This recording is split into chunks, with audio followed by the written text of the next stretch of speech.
al sentir la fuerza del viento, o sea, es lo que vio Pedro, la fuerza del viento, vio, sintió, se enfrascó, se detuvo a contemplar la fuerza del viento.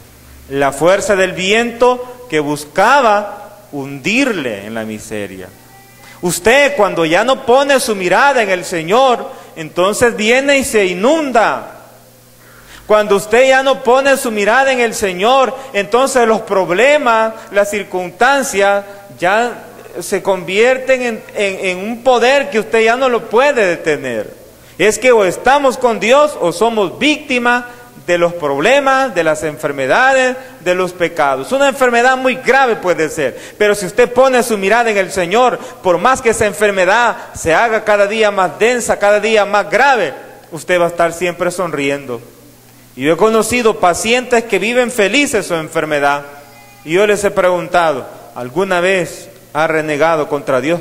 No, Padre, Dios guarde, ¿cómo va a creer que voy a renegar de mi Dios? Al contrario, Padre, le agradezco por tan bueno que es conmigo. Y tal vez está toda fregada la señora, ahí postrada en el hospital. En muchas ocasiones, cuando le he preguntado a las personas, ¿ha renegado usted contra Dios? Cuando estoy confesando, me han dicho, no, Padre, Dios guarde, me dijo otra señora, que yo voy a andar renegando contra Dios. ¿Por qué no reniegan contra Dios? Porque esas personas no han puesto su mirada en las dificultades. Esas personas han puesto su corazón en el Señor, han puesto su mirada en un Dios que le dice, que le dijo Jesús a Pedro. ¿Qué le dijo Jesús cuando Pedro le dijo, Señor, si tú eres Dios, si eres tú Jesús, entonces mándame ir a ti? ¿Qué le dijo Jesús? ¿Qué le dijo? Ven. Eso también nos dice a nosotros, que vayamos a Él, porque en Él está lo que necesitamos. Pero el gran problema de nosotros es que tenemos muchas veces miedo, tenemos muchas veces desconfianza, vemos en Dios lo que no es Dios.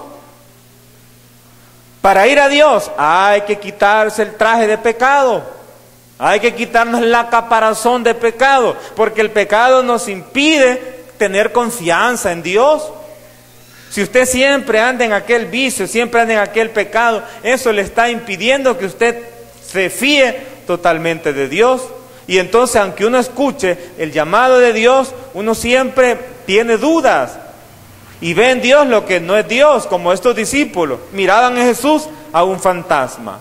Y aun cuando le dijo, tranquilícense, no teman, Jesús tuvo que decirle, soy yo, como para remarcar que era Él el que estaba con ellos, que es cierto que había turbulencia, pero allí estaba Dios.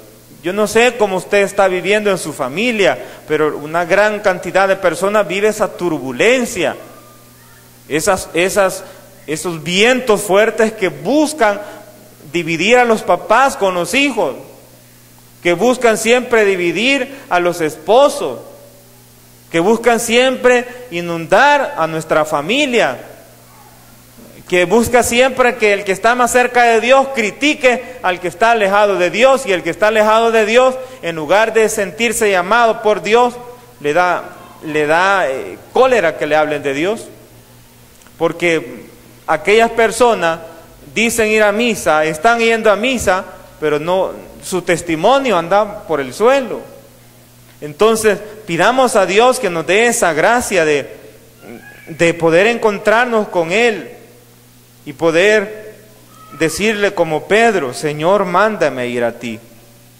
Cuando Pedro descubrió que de verdad era ese Dios, comenzó a caminar, pero cuando se fijó en las circunstancias, él comenzó a hundirse. Yo quisiera pedirle a usted que nunca olvide orar, pero sobre todo cuando usted está en la mayor tribulación. Cuando uno está sin tribulación, pues uno ora, pero no con tanta necesidad. Cuando uno está en la tribulación, cuando le han amenazado, cuando le han dicho a usted, mire, para este fin de semana, para el fin de semana, quiero que me dé $3,000. O eso, o le secuestramos al hijo que estudia en tal institución, y ya le dicen dónde estudia, ya conocemos todo, y o nos da ese dinero o ya sabe que va a desaparecer la persona que más quiere. Entonces cuando nos vemos amenazados, entonces sentimos más necesidad de orar, pero no hay que esperar esos momentos para orar. Pero si llegan esos momentos, por ejemplo, cuando está en la tentación, cuando usted está en ese momento de la tentación, póngase a orar. Es más, yo le invito, póngase de rodillas a orar y se va a dar cuenta que cuando el demonio le vea a usted de rodillas, va a salir, no va a encontrar ni siquiera ni la puerta. Si él fuera un ser físico, que lo pudiéramos ver, no encontrará ni la puerta. Porque aquella persona que se pone de rodillas es la persona más poderosa. Una persona de rodillas es la persona que tiene más fuerza que todo el universo. Porque es una persona que está en conexión con Dios. Y usted sabe lo que dice la palabra de Dios. Si Dios está conmigo, ¿quién contra mí? Dice el apóstol en la carta de los Romanos. ¿Quién contra mí? Entonces, sintámonos con Dios. Aunque en tu vida vivas momentos difíciles donde sientas que casi te hundes, cuando tienes muchas dudas, cuando ya se te quita el ánimo de venir a las cosas buenas, a las cosas de Dios, entonces es cuando debes de decirle como Pedro le dijo a Jesús. ¿Qué le dijo Jesús a Pedro? ¿Qué le dijo Pedro a Jesús cuando sintió que se iba hundiendo? ¿Qué le dijo? ¿Qué le dijo? Sálvame, Señor. Sálvame, Señor. Sálvame, Señor. ¿Y qué hizo Pedro? ¿Qué hizo Jesús? ¿Ah? Sin ver, si la copia no se vale aquí. Le ayudó. ¿Qué hizo? Le ayudó. Le ayudó. Se saca 5. ¿Qué hizo Jesús cuando le dijo Pedro, sálvame, Señor? ¿Qué hizo Jesús a Pedro? ¿Qué le hizo? Le dijo hombre de poca fe y lo sacó. Hombre de poca fe, sí, se sacó 8, se sacó usted. Pero antes, una acción concreta que hizo Jesús. ¿Quién me quiere decir lo que hizo Jesús? El ruego de Pedro fue, Señor, sálvame. ¿Cuál fue la respuesta de Jesús? Pero antes de decirle hombre de poca fe, ¿qué hizo Jesús? ¿Qué hizo? Aquí nos va a decir la chichi. ¿Qué hizo? Uy. Levantó la mano. Ay, qué linda la Nina. Fuerte aplauso. Ana María. ¿Qué hizo Jesús cuando le dijo Pedro, sálvame? Levantó la mano. Y le dio su manada. No, la levantó. Levantó la mano y le dio en la cabeza, le dijo, pasmado, le dijo. ¿O cómo es? ¿Qué pasó? Cuéntenos. Lo levantó para sacarlo, para que no lo agarra. Mira, qué linda, como dicen las viejitas. Eso que hizo Jesús, estamos invitados también nosotros a hacer. Usted y yo vemos a tantas personas que andan tristes. ¿Qué es lo que tenemos que hacer con ellas? ¿Qué es lo que tenemos que hacer? Extender la mano, ayudarles, echarles una mano. Usted en su casa tiene 2 libras de arroz, ¿por qué no le echa la mano con 1 libra de arroz al hermano necesitado? Ay, no, es que me da pena. No sea tacaño, no es que pena, es tacañez. Entonces ayudemos al que lo necesita, pero no solo con cosas materiales, ayudemos también a través de la oración. Cuando usted vea a un amigo, cuando usted me ve triste a mí, oren por mí porque algo me pasa. Cuando yo les veo así todas carita fea, algo le pasa, por lo menos Señor, que se bañe, le voy a decir. Cuando andan así caritas feas con sueño, a veces por el trabajo, pero a veces por otras circunstancias. Entonces, esa es la gran invitación que el Señor nos hace, que nosotros también ayudemos a aquellos que claman, que no nos hagamos los sordos. Imagínense si Jesús hubiera hecho el indiferente y cuando le dijo Pedro, Señor, sálvame, y en otras traducciones dice, sálvame que perezco. Y si Jesús hubiera hecho, Señor, me estoy ahogando. ¿Para qué no aprendiste a nadar, pues? Si Jesús hubiera tenido esa actitud, pobrecito de Pedro, se hubiera llenado de agua o quizás hubiera ahogado.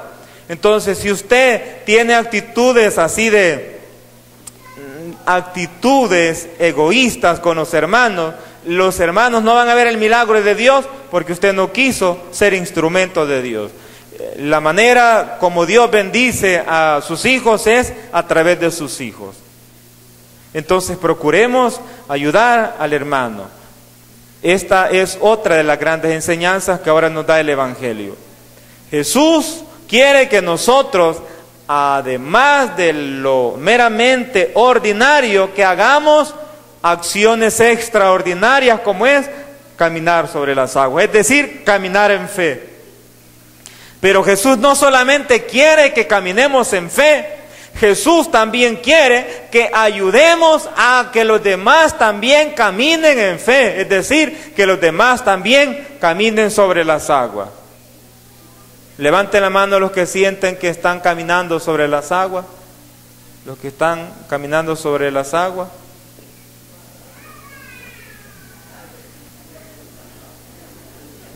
Y entonces no son personas de fe ustedes, no tienen fe. ¿Usted cómo se siente? Nadando. Tenemos fe por nadando, porque si te los paramos nos vamos a subbutir. Sí, nadando, sí. Luchando, exacto, esforzando. Pero miren, nosotros como católicos, ¿caminamos en fe o no caminamos en fe? Todos caminamos en fe.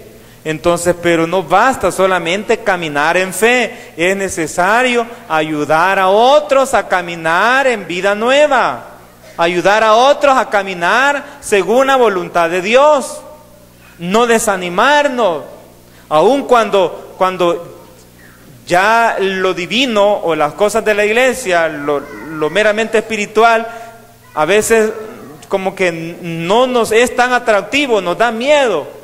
Y nos pasa como los discípulos. Pero aún en esos momentos, hoy en el Evangelio encontramos tantas enseñanzas. A veces porque el ser humano no solo es problema, el ser humano también es alegría. Y muchas veces sentimos alegría y sentimos ganas de seguir a Dios. Entonces cuando sintamos esa emoción por seguir a Dios, por formarnos, por ser apóstoles, entonces digámosle como Pedro: mándame ir a ti. Nuestro país nos necesita, hermanos. Nuestro país está agobiado, tantos asesinatos, tanta muerte. De verdad, impresiona. No hay ni un tan solo día en el que el país quede limpio. Siempre hay sangre derramada. Siempre. Ayer, como a las 8:43, avisaron a los del periódico que ahí en Colón se mataron a tres personas. Ni siquiera ni en la fiesta del Divino Salvador del mundo no nos libramos. Y ahora igual, a esta hora, saber cuántos mataron ya. Entonces esto se está poniendo, como decimos, más peludo, más espinudo, como que es mi pelo, ¿va? Entonces necesitamos hacer algo. ¿Y qué vamos a hacer? Necesitamos convertirnos en personas activas en la evangelización.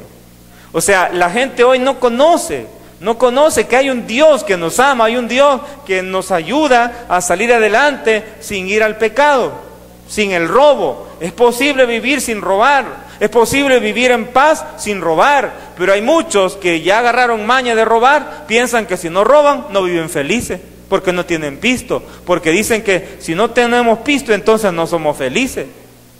Y los pistos mal habidos, así como llegan, así se van. Entonces necesitamos que usted y yo seamos agentes de pastoral en nuestra parroquia. Queremos formarles a todos y quisiéramos que nadie se quede fuera del huacal, como dicen, que nadie se quede indiferente ante esta realidad de nuestro país. Nuestro arzobispo nos ha pedido, como les decía el domingo, nos ha pedido que oremos por la paz en nuestro país, para que cese la violencia. Pero acuérdense que también, como decía San Benito, va, a Dios rogando y con el mazo dando, dice una frase, un proverbio popular. Pero San Benito decía, orat et laborat, decía, haz oración y también haz obras que vayan en orden a alcanzar lo que has pedido en la oración. Si estamos pidiendo para que cese la violencia, también tenemos que hacer algo. ¿Y qué es lo que nos pide el Señor que hagamos? Que tendamos la mano a aquel que se está hundiendo. ¿Y quiénes son los que se están hundiendo? La juventud. Miren, los jóvenes, venir a la iglesia no les gusta, y los jóvenes están siendo reclutados por otros jóvenes, y los están reclutando hace ¿cuántos años? Igual cuando estaba el ejército activo, así que salían a reclutar y los papás defendían a sus hijos adolescentes. Hijo, metete bajo esta caja que no te... Ahí vienen los soldados, te van a reclutar, te van a llevar para de alta. Y los papás cuidaban a sus hijos. Pues ahora, ¿quiénes son los que reclutan a los jóvenes? ¿Alguien me puede decir? Las pandillas, ¿verdad? Están reclutando a los jóvenes. No es más, ni siquiera ni jóvenes, chiquitillos, como un chiquito, no le pueden hacer nada, no le pueden echar preso porque es menor de edad, etcétera. Ustedes saben lo que estamos viviendo. No necesito describirle lo que está pasando. Entonces, lo que debemos hacer como buenos católicos, responsables, comprometidos con salvar a aquellos que ya son casi naufragando, ya casi boqueando, ya casi muriendo, que ya siquiera ya no se escuchan esas voces que dicen, que claman como Pedro, Señor, sálvame. Ya no, es más, muchos jóvenes dicen que ya no creen en Dios. Muchos jóvenes ya no creen en la Iglesia Católica. ¿Por qué? Porque la Iglesia Católica, decir todos nosotros, comenzando por mi persona, somos todos así como tímidos, somos así como bien haraganes, pues, en otras palabras. Es feo decir, pero esa es la verdad.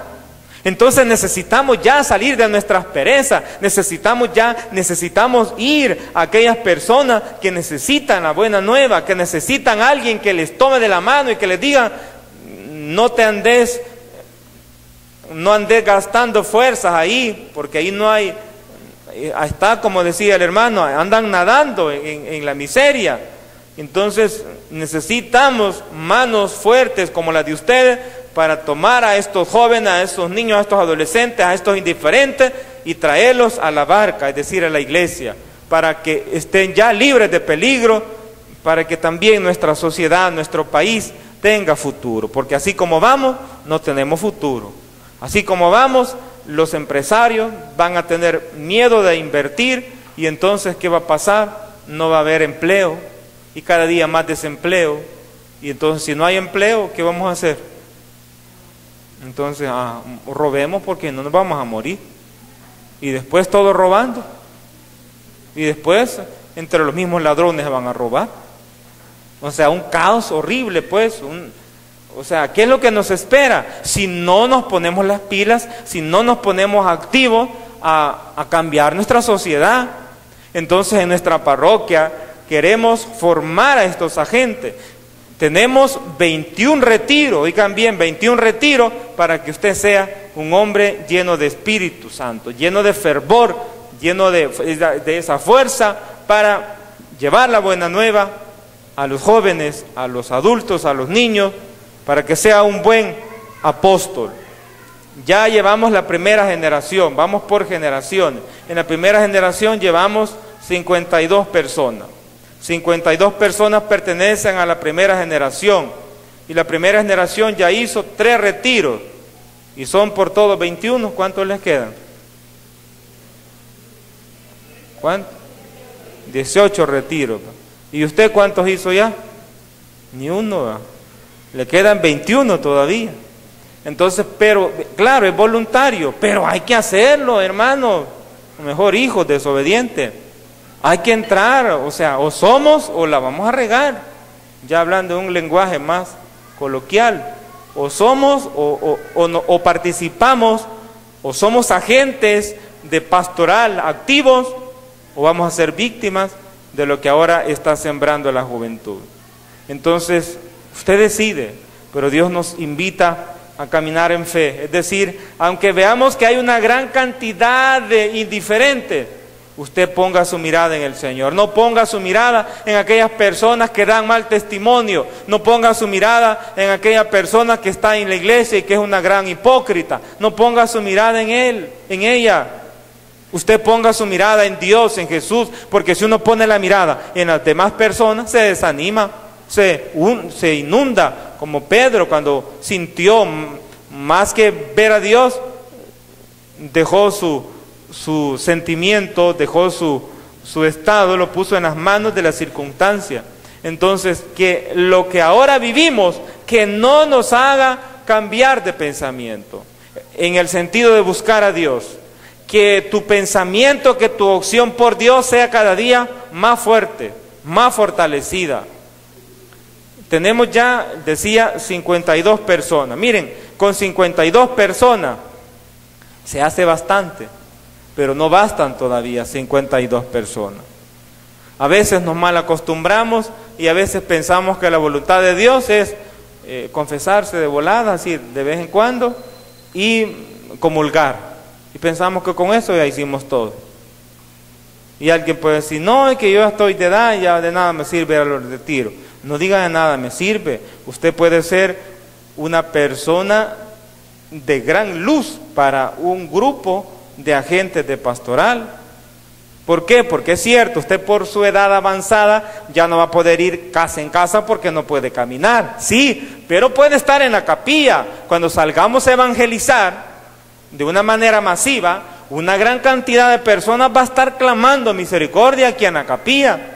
Entonces, nadie se queda fuera de este gran proyecto. Todos estamos involucrados en cambiar nuestro país. Ningún presidente, oigan bien, va a lograr cambiar nuestro país. Solo usted y yo vamos a poder hacerlo. Porque no vamos solos, vamos con el poder de Dios, vamos con la luz del Evangelio. Pero hay que entrar en sintonía con nuestras metas. Debemos salvar a los jóvenes, debemos salvar a las personas que andan indiferentes. Necesitamos formarnos, pues, en pocas palabras, necesitamos formarnos, y por eso les invito para que ustedes sean parte ya de la segunda generación. La segunda generación empezamos por el retiro 1, después retiro 2, retiro 3. Cuando la segunda generación vaya por el retiro 3, de ahí salen la tercera generación y vuelve la tercera generación a hacer retiro 1, 2 y 3, y así vamos a ir creciendo en más generaciones. Y la generación 1, que ahora va por el tercer retiro, cuando los de la generación 2 estén haciendo su primer retiro, generación 1 va a estar haciendo ya su cuarto retiro, hasta llegar a los 21 retiros. Tratemos de participar, ya no estamos como si quiere, sino más bien yo siento que es una obligación que nosotros mismos tenemos que ponérnosla. O lo hacemos o vamos a fracasar, o lo hacemos o vamos a ser víctimas. Pero yo creo que ha llegado ya el momento de activar nuestras capacidades en favor de la buena nueva, en favor de la evangelización. Que la Virgen nos conceda la gracia de caminar en fe, aunque los tiempos sean malos. Nosotros luchemos por estar en la voluntad de Dios. Nos ponemos de pie.